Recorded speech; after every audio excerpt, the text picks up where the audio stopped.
Bonjour. Les gens sont pas tous pareils. Il y en a qui ont la gâchette rapide quand vient le moment de donner leur opinion, de la défendre, de débattre d'idées. Et il y en a d'autres qui préfèrent fuir des débats d'idées comme s'ils craignaient la chicane. C'est sans doute une question de tempérament personnel, et c'est aussi très certainement une question de culture. Nos amis les Français, par exemple, eux, souvent, ils apprécient les débats passionnés. Les débats d'idées, c'est presque un sport national chez eux. Dans d'autres cultures, notamment dans les régions qui sont dirigées par des régimes totalitaires, parfois exprimer son opinion peut s'avérer assez dangereux. Heureusement pour nous, au Québec, nous vivons dans une société démocratique où les gens peuvent exprimer leurs opinions, puis les expliquer, les détailler assez librement. On peut faire ça dans notre vie privée, bien entendu, avec les gens de notre entourage.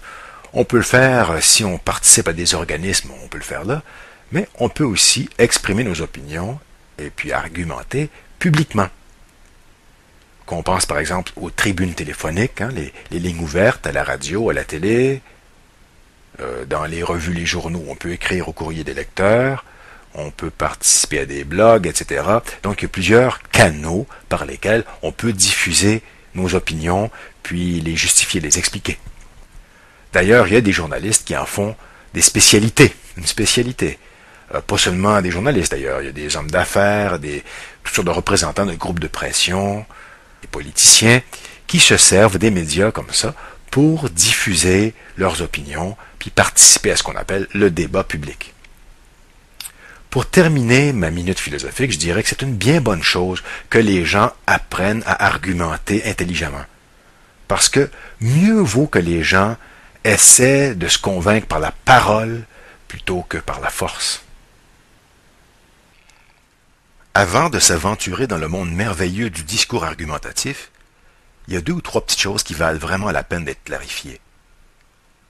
La première question à laquelle il faut répondre clairement, c'est bien entendu, qu'est-ce que c'est donc que le discours argumentatif?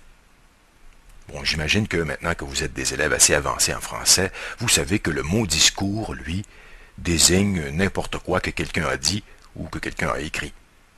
Puis pour qu'on ait un discours argumentatif, il faut qu'il y ait une argumentation, c'est-à-dire premièrement une opinion, ce que les gens appellent souvent un point de vue, ou si vous voulez la position que quelqu'un adopte face à un sujet. Puis il faut aussi que cette opinion soit défendue, soit soutenue par des arguments. Donc essentiellement, une argumentation, disons dans sa forme la plus simple, c'est ça. Quelqu'un donne son opinion, puis explique aussi pourquoi il pense comme ça, quels sont les arguments qui justifient son opinion. Un exemple vite fait, juste pour être certain qu'on se comprend. Mettons que je vous présente l'opinion suivante. Je trouve que le printemps est une saison vraiment plate. Ou peut-être que vous préféreriez je trouve que le printemps est une saison vraiment triste et déprimante. Ça fait un peu plus élégant de la part d'un prof de français. On voit bien là que la phrase que je viens d'écrire, c'est un jugement personnel, c'est une opinion.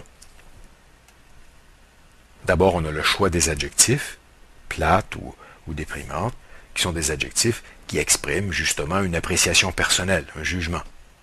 D'ailleurs, je suis sûr qu'il y a plein de gens parmi vous qui sont en total désaccord avec cette affirmation-là, qui ne partagent pas du tout cette opinion-là, puis qui estiment que c'est vraiment chouette le printemps.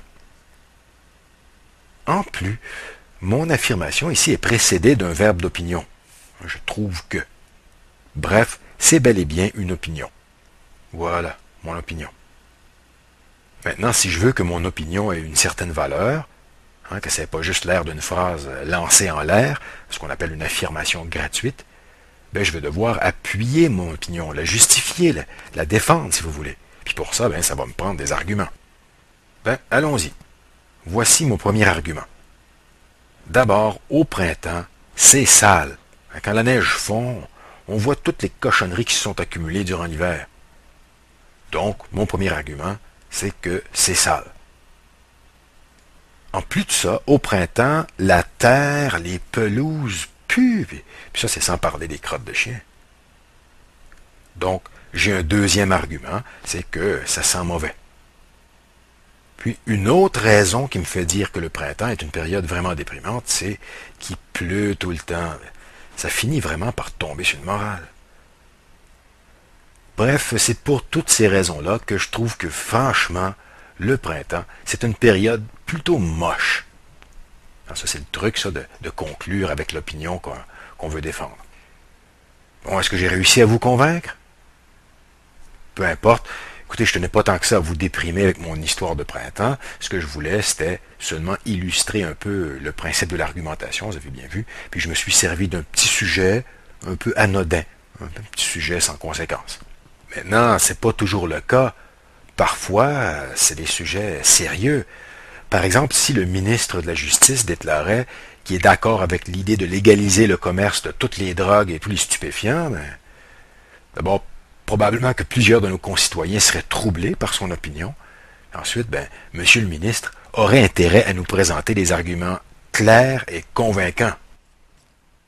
Dans les prochaines capsules sur l'argumentation, on va jeter un œil sur différents types d'opinions, différents types d'arguments.